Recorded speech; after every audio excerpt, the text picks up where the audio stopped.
You go to work, you avoid impulse purchases, and you carefully park your extra cash in a savings account. Yet, month after month, you still feel like you're losing ground. When you open your banking app and see that balance inching up, it triggers a rush of accomplishment. It feels like security. It feels like you are generating wealth. But that rising number masks a hidden conflict. While the nominal balance grows, the actual utility of that money is moving in the opposite direction. The mechanism behind this is inflation. Think of it as a silent money eater that ignores the numbers on your screen and instead targets the actual purchasing power of your currency. Take a basic example from Canara HSBC Life.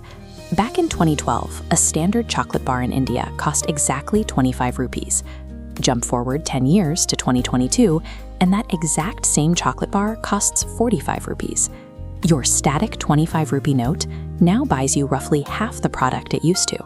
Because prices are constantly creeping upward, leaving your money idle in accounts that don't outpace this decay forces you into a lower standard of living. This decay is highly measurable. We can calculate exactly how it drains a standard savings account using a specific formula. This calculation board breaks down a 2025 case study from Kernel Wealth. If you put your cash in a standard 12-month term deposit in New Zealand, you start with a nominal interest rate of 3.70%. Then the government applies a standard 30%. Under these standard conditions, you are literally paying a premium to store your money at the bank, shrinking your wealth while the institution turns a profit. When the math is this clear, it raises a larger question. Why is the financial architecture designed to yield a negative return for everyday savers? Financial author Robert Kiyosaki points out that the global system intentionally penalizes savers and rewards asset owners. Central banks continuously print trillions in new money to expand the money supply.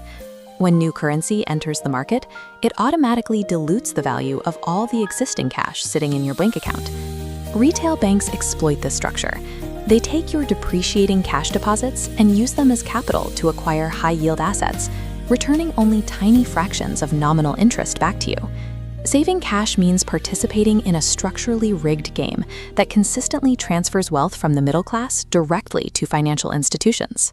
Despite this reality, many young adults keep huge sums of money idle. They are afraid to make a mistake in the markets, or they tell themselves they are waiting for the perfect time to invest.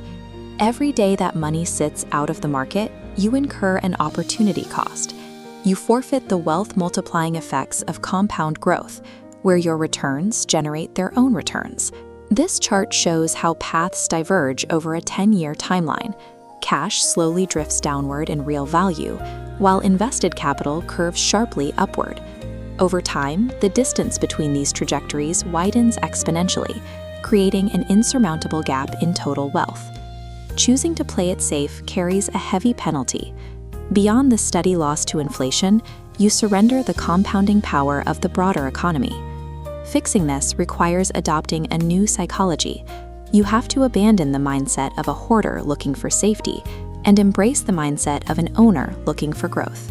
You escape the cash drag by converting your depreciating paper money into broad market appreciating assets, equities, real estate, businesses, or precious metals that hold inherent value.